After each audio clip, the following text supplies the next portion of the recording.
I'm delighted that you are here. Um, you're here because you feel as I do. Voting is so very critical.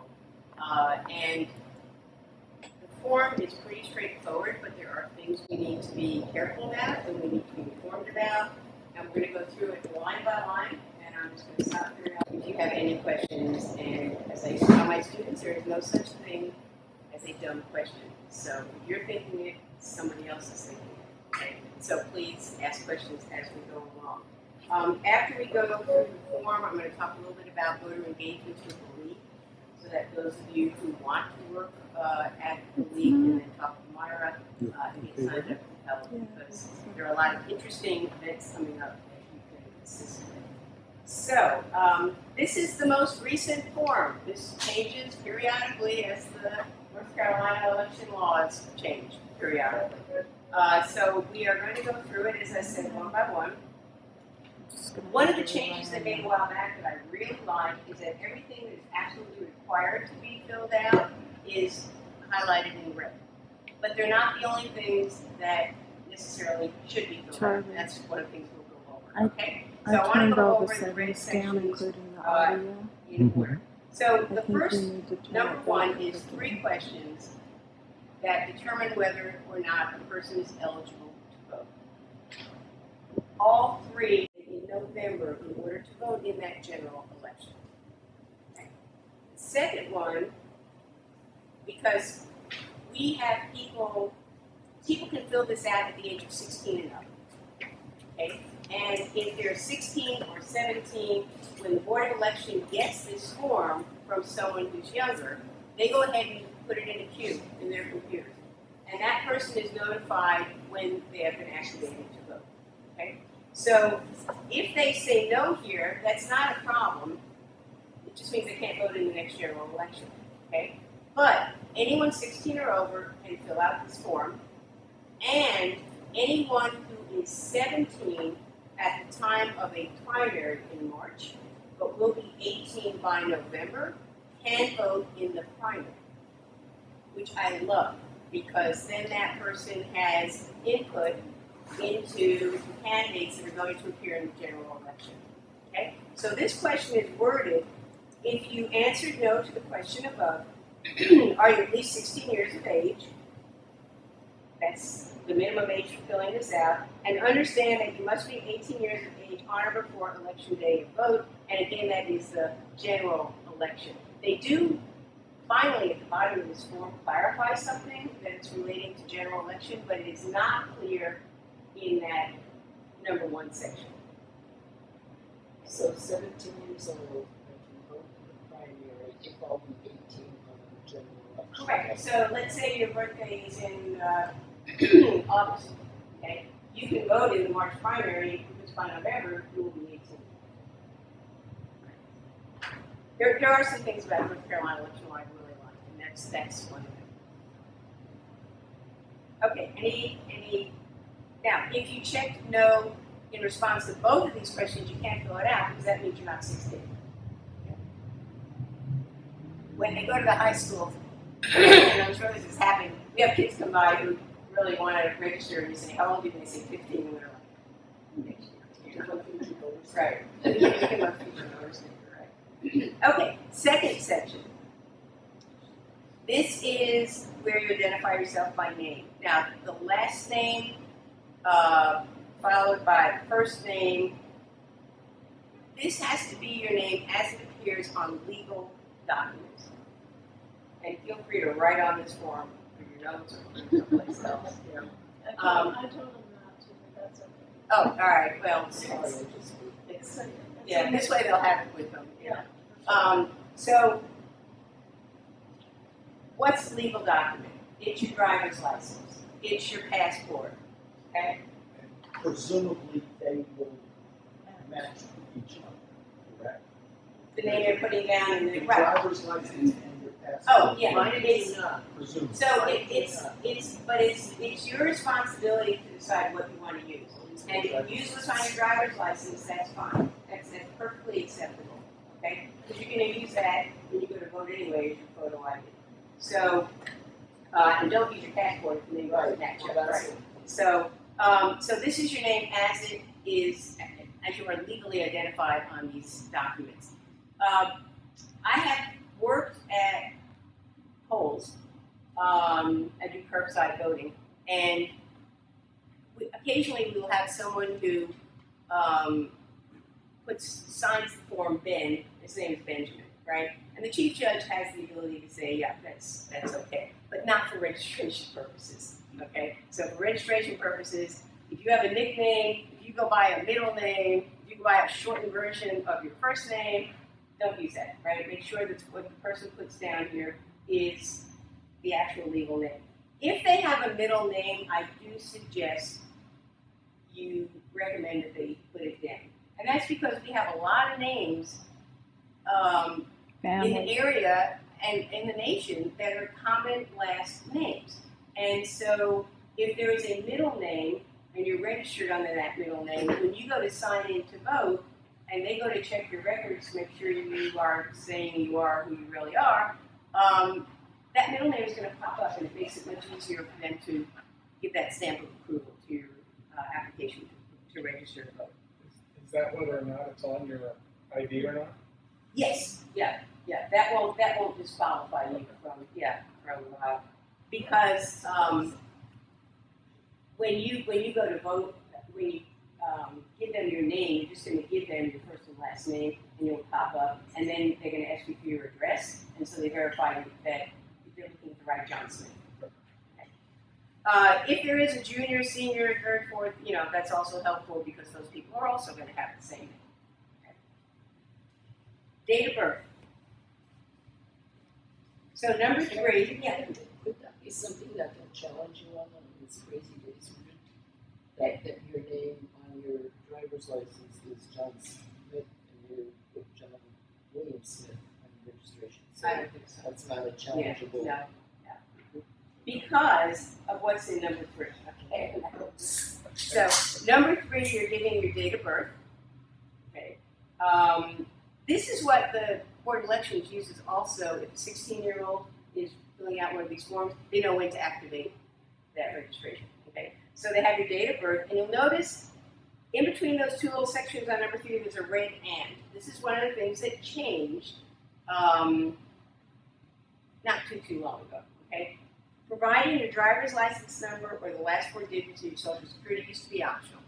It is no longer optional. People must supply one of these, okay? So either you can give them a North Carolina driver's license. It cannot be from another state driver's license. It has to be North Carolina. And I'll tell you why I'm saying that in a minute.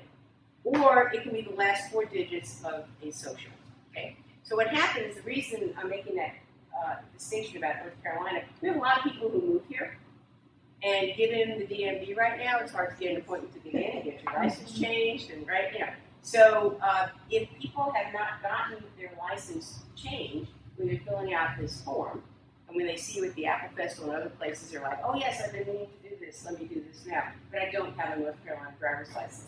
And you can say, that's fine. You can give them the last 4 digits of your social, and that's fine, okay? We have a similar problem with kids in high school, with new driver ed costs and other things. Students are not getting through driver's ed. They don't all get their license at 16 any longer, or even 17 any longer, but they can provide the last 4 digits of their social. Most of them don't know it, so they're usually calling their parents at one of these events to find out their Social Security number, right? So the last 4 digits will work for anybody. Okay. Now, you'll notice it says there's a box where you can check off, I do not have a driver's license, DMV ID card for someone who doesn't drive, or a Social Security number, right? If they check that, or if they just don't check that but leave it blank, the DMV is going to be sending them, not the DMV, the BOE, the Board of Elections, will be sending them a letter telling them they need to provide one of those pieces of information before this can be completed. So we shouldn't accept it. We still accept their registration and turn it in. Sure, yeah. It's a good segue into, we cannot write anything on this form. Anything, right? The only person who can write on this form is the person who's registering to vote. So if, now there's one exception to that, I'll say in just a minute. But if there's something that they've left out, I was at, when we could go to the naturalization ceremonies at Carl Sandburg, the league used to have a table set up, and right after people were sworn in and became citizens, they could stop by our table and they could register to vote. And I remember like gathering the forms up one year, and a man that I had just watched be sworn in as a citizen, naturalized citizen, forgot to check off, yes, I am a U.S. citizen. Okay? Well, I knew he was, but I can't write on there. Okay? But what I did do is flag it, so when I took it into the Board of Election, they called him and they got it straightened out. Okay? So if either of those is missing, they're going to hear from you. Okay? Now, the one exception to when you can actually write on this form, and I did this for someone at the Apple Festival several years ago, if you have someone who is physically unable to fill out a form and does not have someone there with them who can do it for them, they can dictate their information to you and you can write it down. Okay? And then we'll deal with how they sign it at that point when we get down there. Okay? But that's the only time we write on this form. Okay? Do you have to have another piece of paper that said that you filled it out and they were disabled, or they have to certify that they're disabled and can't fill it out? So I'll tell you what we write on the bottom. Yeah, Okay. that's great question. Yeah, but I want to wait till we get to that line where you have to put it in. So, all right. So, any questions on the first three sections? All right. Fourth one. This is the address where you sleep. Oh, you North Carolina election law. It's like where you lay your head down at night and go to sleep, right? And it cannot be a P.O. box. It has to be an actual physical address, street address. And the reason for that is the precinct that you are assigned to depends on where you live. So if you put a P.O. box here, they have no idea what precinct you're in. Okay? And the precinct that you're in determines what ballot you're going to get. And in the primary, Henderson County had 28 different ballots. Okay? So they don't know which ballot to give you until they know what precinct you're in. So this is an actual physical address. So it's an address, a city, a zip, county, apartment number if there is one. Notice under there it says, if you have lived at this address less than 30 days, when did you move here? The reason for that is you have to be registered at this address 30 days before the election in order to vote in that election. Okay?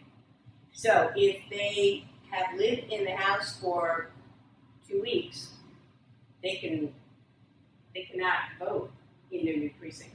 Okay? They haven't been there long enough. And that's why they say if it's less than 30 days, when did you move? Because if they're filling this out in September at the Apple Festival, they will have been there 30 days by November when the election comes up. Okay? So that's why they're asking for the date there.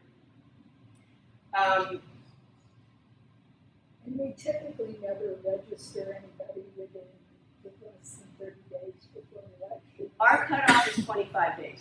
Okay? All the completed forms have to be in, not only ours, everybody's completed registration form must be in 25 days before an election. Yeah. So I guess, I don't know, it's a 5-day discrepancy, but you know, it's October 9th. yeah. Is it October 9th this year? I think so. Okay. And by the way, if someone misses that 25 days and they're asking you how they can register to vote, tell them that they can go in during early voting. Okay, because during early voting, you can register and vote on the same day. Okay, and I just gave Myra the new early voting schedule. Okay, but it's on the Board of Elections website. It went up last night. It was approved by the board last night. Okay, so number 5 is mailing address. Because not everybody gets their mail where they live. You know, some people have post office box. So if it is, if you do get your mail where you live, you just check off same as above. But if you have your mail delivered to a different address for whatever reason, post office box, you need to provide that in number 5. And the importance for that is that when the Board of Election gets this form, they enter the data, they are going to mail a voter registration card to you. And if that card comes back to them, there's problems. They think you're not there, they think it's not a legitimate address, whatever it is, okay? So it's very important that they have an accurate address to send your mail to. Okay? So the physical address gives them your precinct identification, and a mailing address enables them to verify you do actually live there. Right, anything on addresses? All right, so number 6, this doesn't happen very often, but you might run into it. If someone is transient and does not have a permanent home, that person can register to vote. And this is when number 6 is filled in, because they don't have a physical address to put down on 4. So you'll notice there's a little map there. They are supposed to put an X, label these streets, and put an X where they normally sleep. So if it's north, like if that north is Main Street and it's Main Street and 4th Avenue, they would kind of figure out where on 4th Avenue or Main Street they generally sleep, and they put a little X there. Now, we know that's not accurate because they move, right? But they have to have some way to assign a precinct to this person. But also remember, they're going to get that card mailed to them, and they need to verify that they can receive that card at their mailing address. Okay, now most people who are homeless have a way to get mail. Either they are connected with an agency, they're connected with a church, they have a friend or a family member who gets their mail. There's some way they can usually get mail delivered to them. So even if they are putting that little X on their map, they need to go back to 5 and tell Board of Elections where to mail the card. If the friend or family member does not reside in the state, does that become an issue? Probably. I don't know. That's never, because this person is claiming to be a resident in North Carolina. So I That is where the person sleeps, but not Right. where the person is. right.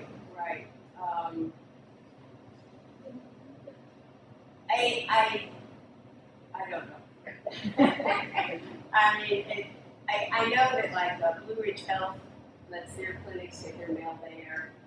Some of the churches do. So they're the mission, right? Although they can't stay forever at the mission. There is also a way to have, and then they will know about it. There's a way to have something delivered to a general post office, and most of them know how to do that. So they can go to the post office and pick it up. And if they don't know this address off the top of their heads, should we as registration helpers try to call this whatever facility, if find they out don't- the address? Yeah, I think We'll let you them probably go up Google to it. this. Yeah, I think you probably Google like what general post office address can be used for voter registration card in North Carolina. I don't know it off the top of my head. I've actually never had anybody submit it.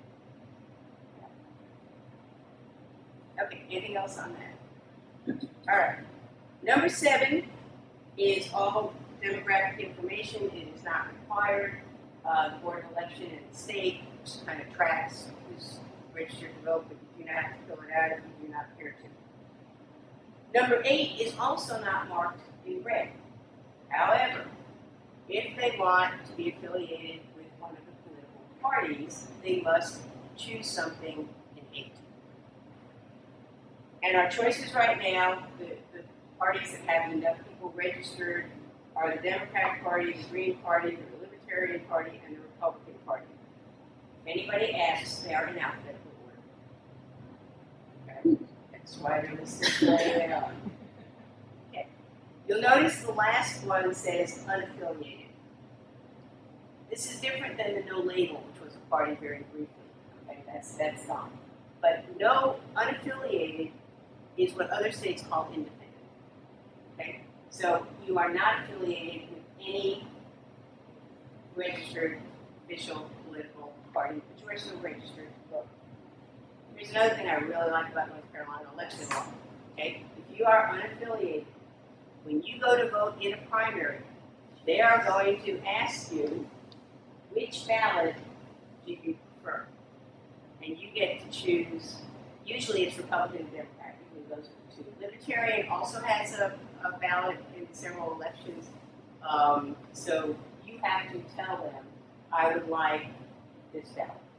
Okay? That's called a semi-open primary. Come general election, everybody gets the same ballot. It doesn't make any difference any longer. Okay? But in a lot of states, families in New York, if you are registered as independent, you cannot vote in a primary. Florida too. In Florida too. Yeah. So, and we unaffiliated are quickly approaching to be the largest number of registered voters in this state. Okay. So for a long time it was Democratic, unaffiliated, Republican. Now unaffiliated is like inching right up there. Democratic, Republican are more even. Okay, but we probably are going to reach a point where we will have more unaffiliated voters than registered in another party. Question. Yes. Now, if someone selects a specific party's ballot in primary, are they therefore like checking the box for that party on this form? Are they part of that party? Yes. Yes. When you check a party and not unaffiliated, you will be hearing from that party. If you check unaffiliated, you'll probably hear from both parties. But yeah, no, and let me stop here and also, well, let me go through 9 and then I'll go back and say what I was going to say about 8. But if people do not choose something on 8, they will be registered unaffiliated. Okay, if they just skip 8 because they don't think it's required, they will be registered unaffiliated. So how is there for, how is that different from if you were Republican, you just get Republicans to vote for, or if you're On a primary? Yeah. Right. So if you are a registered Republican, Democrat, or Libertarian, when you go in to vote in the primary, that pops up on the computer. And they will hand you that ballot. That's the only ballot you can have. In March, we had a whole bunch of people who were voting who kept saying, my candidate isn't on here. And they were registered Republican and looking for a Democratic candidate they wanted to vote for. You know, and we had to explain to them that they couldn't do that. Now, some of them insisted on then getting a Democratic ballot and voting. So the Republican ballot got voided, they got a Democratic ballot, and that was voided by the board. Because they're not registered with that party, they cannot vote for that party's candidates in a primary. Okay? So does that answer it? well, so the independent person got both. Right, and the person who's at the computer will not say, do you want this or this? They'll just say, what ballot do you prefer?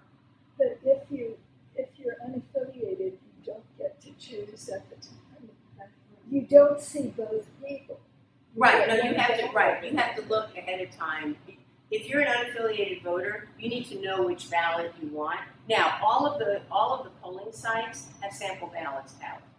So if somebody feels they need to consult those ballots, they can go look at those sample ballots. They're out on a table, and they can then decide which ballot they want to choose for. Right, but they can't ask any questions about who's on the ballot or anything with the person who's on the computer. They have to go look at those sample ballots and then come back.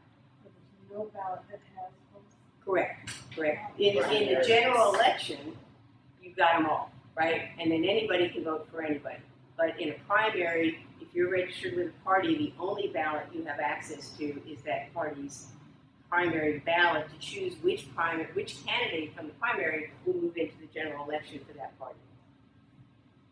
And talk about if there's a run from in the primary. Oh, it's. I thought here, I looked it up for my son in South Carolina, so I may be getting this confused. But I thought here, if there's a runoff, you have to, and you want to vote in the runoff, and you have voted in the primary, you That's have correct. to vote for the same party. Right. If you haven't voted in the primary but want to vote in the runoff, you can still kick again. If you're unaffiliated. Yeah. So no, that's true. because once, as an unaffiliated voter, once you have chosen which party's ballot you want to vote on for the primary, and if there's a runoff for that party, you still have to vote in that party. You can't then decide you're going to vote for the other party, right?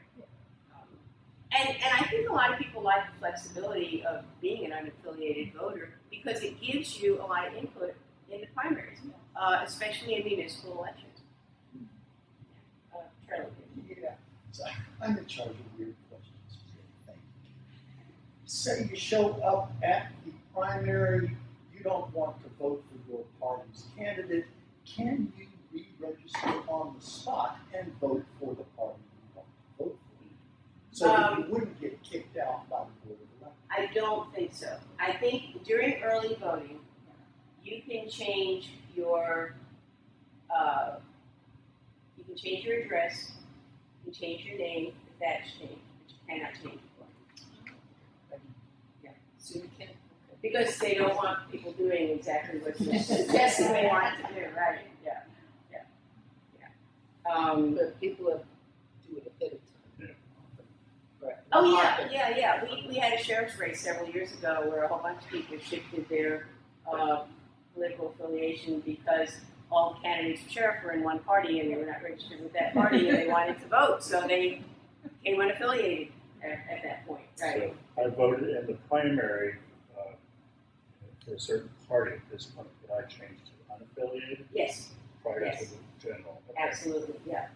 Remember, as long as that new registration is coming in 25 days before an election, you're good. And let me build on that. This form is actually completed for 3 different reasons. Okay? It is completed when somebody is registering for the very first time as a new voter, and that could be, someone moving from another state, coming to North Carolina, being a new voter in North Carolina. It is filled out again if you want to decide your political affiliation, and it is filled out again if you are entering a new address, because that can change your precinct. Even people moving within Henderson County to a different address can wind up being assigned to a different precinct. So address and name, okay? So if people get married, divorced, legally change their name for whatever reason, they need to fill out a new form. So if there's a new name, a new address, a new party affiliation, for someone who's already registered, this form has to be filled out again, completely, top to bottom, right? So, all right, so now number 9 is where if somebody is filling out a new form because of a change in address or name, number 9 has to be filled out. And this is something that's not marked in red, but if someone says to you, oh yes, I've moved since the last election, make sure they fill out number 9. Or they say, oh yeah, I got married, I got divorced, I changed my name, whatever, make sure they fill out number 9. Because number 9 is the information that our Board of Election needs to send to the previous location for the registration to cancel that previous location, okay? So notice they're asking for name, street, city, and I've had people fill this out and couldn't remember their exact street address, and if they can put the county and the state, the Board of Election can find it. Okay, so this goes for even out of state. Yes, oh, absolutely, yeah. And when we register people, we can register anyone, anywhere in North Carolina. Okay, the entire state uses the same form. And if it's not someone who's here locally, they will go ahead and send that information to Wilmington or Raleigh or wherever it needs to go. Okay, but if it's another state, we cannot do that.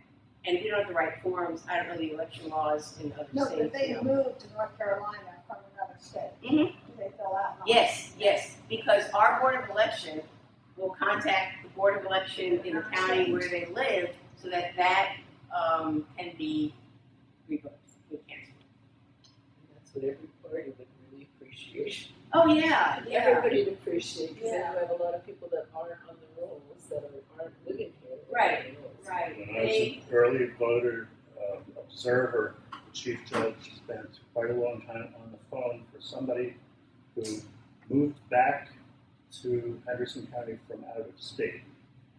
And she had to get all that stuff sorted out before she re-registered. Yeah, I've been working at early voting polls for years now, and That's what I see all the time. You know, they are going to do whatever they can. If someone is eligible to vote, they make it happen. And it doesn't seem to make any difference.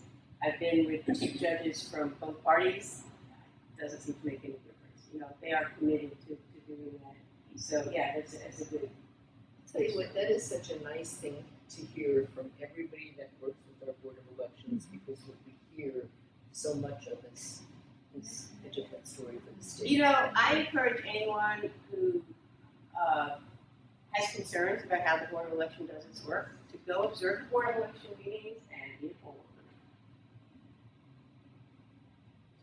Is there a new comprehensive clearinghouse? I think we used to use. No, Eric. we I used think to use that got Eric. blown up. Yeah, North Carolina. So ERIC was a national federal database that states bought into, and if someone moved from one state to another, ERIC made sure that that information got transferred. North Carolina withdrew from that. This is what the federal proposed SAVE Act is saying it's going to do. Other things. Yeah. There is a very notorious program like that called Interstate Cross-Check. You familiar with that? Yeah. That's something that looked at names of registered voters with very sloppy criteria. So they saw a junior and a senior and the senior might have been a felon. They would kick the junior off the list. Yeah.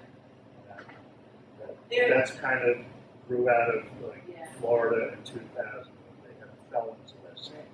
The North Carolina has its own version of the SAVE Act, and at the Board of Elections meeting yesterday, they were talking about some of the data that's coming out of that. And one of the interesting things she talked about, and I didn't bring the numbers with me, but there's a supposed number of people who are actually deceased who are still active on our rolls. Something like 2/3 or 3/4 of them have died out of state. Okay, they're not current. I mean, they're listed as active, but they are about to become inactive in the next federal election because that'll be the second one that they miss. So they are recognizing that on the state level. So hopefully they'll work their ways in. Family's responsibility. No. So that our Board of Election gets either I think it's weekly lists from the registrar of deeds on death certificates. So, but if someone dies out of North Carolina, we don't get that. Yeah. But in North Carolina, they get weekly updates from the registrar on who has passed away during that week, so that they can then deactivate that account. All right, number 10. I always try to encourage people to complete some contact information, either a phone number or an email. Because if there is any question at all, when the Board of Election is looking at this form, they will call. And if they can't call, they are going to have to send a letter. Okay, and that takes a long time. So with the deadlines we have, with all kinds of things now, it's really important that the board can get in touch with someone if there is a problem. Okay, so anything up to there? All right, so number 11 is the last required section. I want to go through this. So I have reviewed the contents of this form and attest that. So this is what the person is signing is accurate. And this is legally binding on the person completing the form, not on us. Okay? If someone lies on this form, it is not our responsibility to have known that. Okay? This is on them. So, first, they're attesting that they are a U.S. citizen. Second, that their age is correct. And this is where it's finally written correctly. I am at least 18 years old, or will be by the date of the general election, or I am at least 16 years old and understand that I must be at least 18 years old on the day of the general election to vote. It still doesn't say I can vote in the primary at 17, but we can let them know that. Okay. I will have lived at the residence identified on this form for 30 days before the date of the election in which I intend to vote. If I filled out section 9, right, that's with the old name, the old address, I am requesting that my old registration be canceled. And here's another part of North Carolina election law I like, although it's not written very clearly here. I am not currently serving a felony sentence. Okay? Now, it does say including any probation, post-release supervision, or parole, but I have verified this with some of the director like 3 times. If they are not in prison and they have completed their probation, right, then they can register to vote. They can re-register to vote. If they are still paying fines off, that does not affect registration. Okay? And as was mentioned before, there are a number of states like Florida where if you're a convicted felon, you will never get the right to vote back again. You are That's disenfranchised. unconstitutional. What's that? That was unconstitutional. Well, you know, I'm just saying, and Florida's not the only state that has that, you know. But North Carolina does not, right?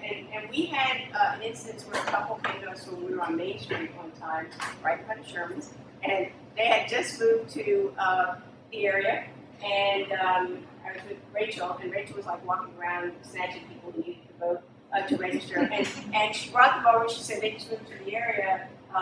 They need to register to vote, and the man said, we don't ask people about their background. But the man said, no, I can't register to vote.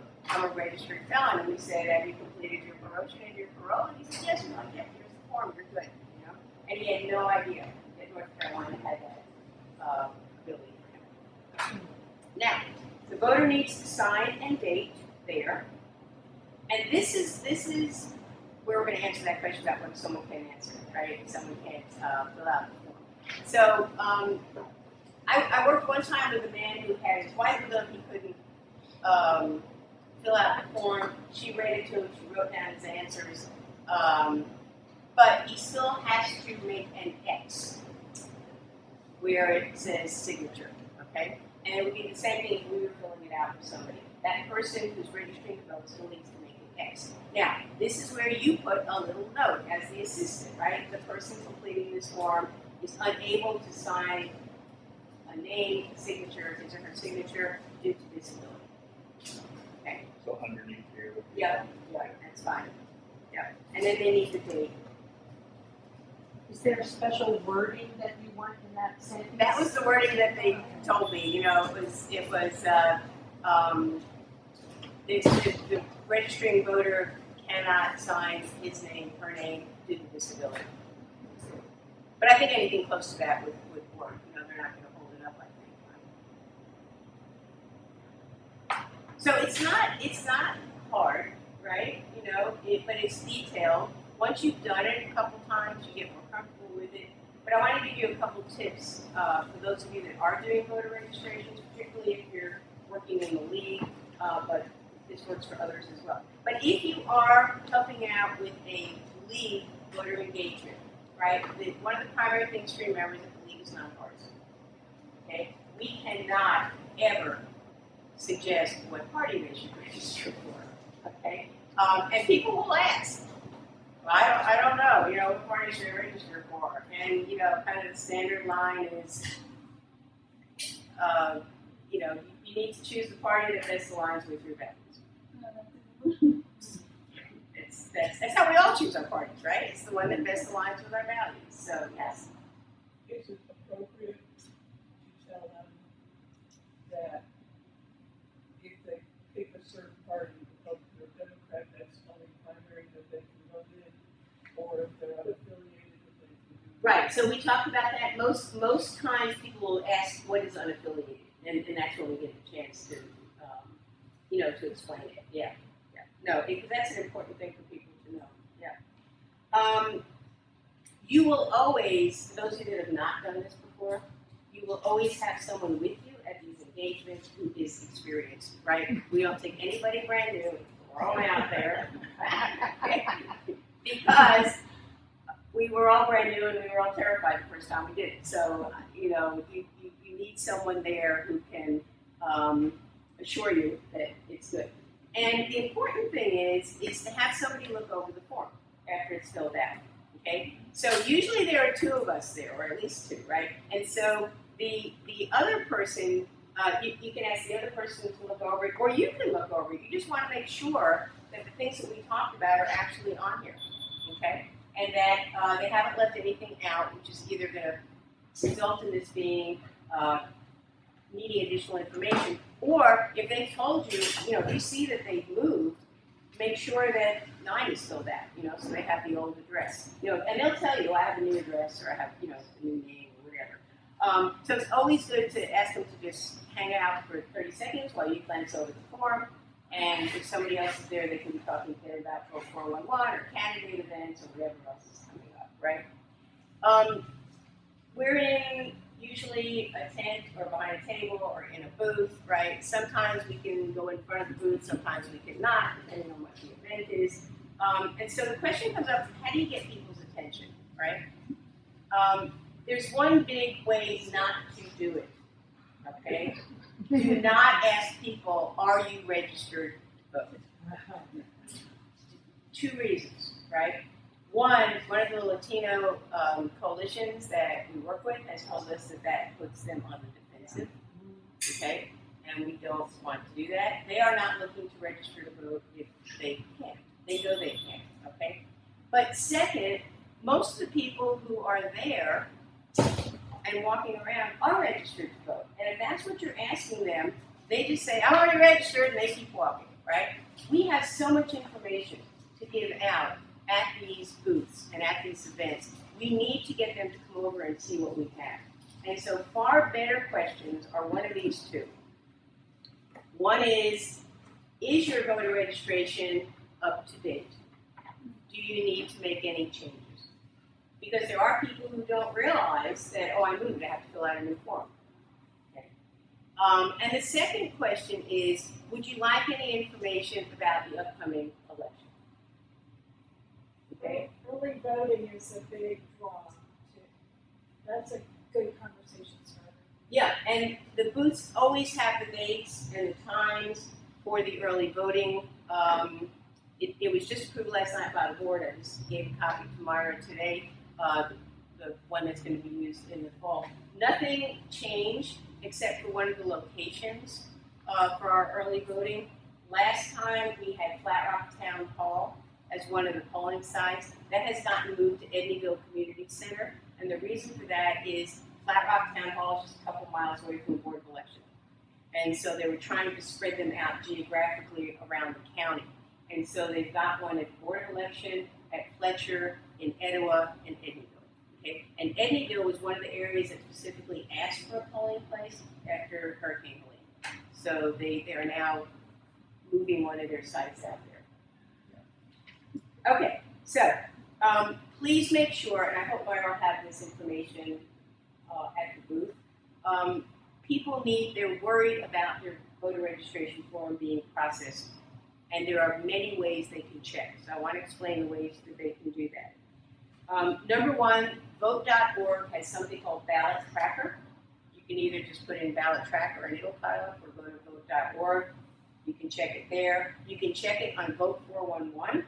And that is a wonderful opportunity to tell them what Vote 411 has that will help them be informed and prepared for the election. You can go to the North Carolina State Board of Election and do their voter search, okay? And that will tell you what's happening. And they can call the Henderson County Board of Election. They are more than happy to tell people where things stand with the registration form, okay? But if people worry about that form, they need to know how to get assurance that it's been processed properly. And I just want to make a few comments about college students, because people will ask you, my son and my daughter is going off to college, how do they vote, right? College students have all the same choices that we have, okay? They can either stay registered at their parents' house, and that means that they will then have to come back to that address to vote or request an absentee ballot. Okay? In North Carolina, anybody can request an absentee ballot. You don't need to have any reason for doing it. The other opportunity that they could do is they can re-register on their campus using their campus address. And then they will be assigned a precinct based on that address. If it's in North Carolina, and they can then register and vote at that location. And again, at that location, they can vote in person, they can vote by absentee ballot. And anyone who is voting in the election, wherever location they're using, they can vote on election day or during early voting. Okay, and the majority of people are now voting during early voting. Okay. All right. Karen, can I ask you a question? Yes. If they're at their college campus, and they decide to go to vote on election day, Uh-huh. can they, do they have to have a driver's license that shows their address at the campus? Or can they use their student ID? Well, it needs to match. Yeah, it needs to match what's on the voter rolls. Yeah. Okay. Yeah. It's a pretty strong reason to stay at your parents' Yeah, or house. vote and vote. just go absentee, right? And how long should it take for somebody to? Oh, good question. They should get that voter registration card in no more than 3 weeks. Okay? So, yeah, if they expect it in a week, that's not gonna happen. But if they haven't gotten it in 2-3 weeks, they can check up and see where it is.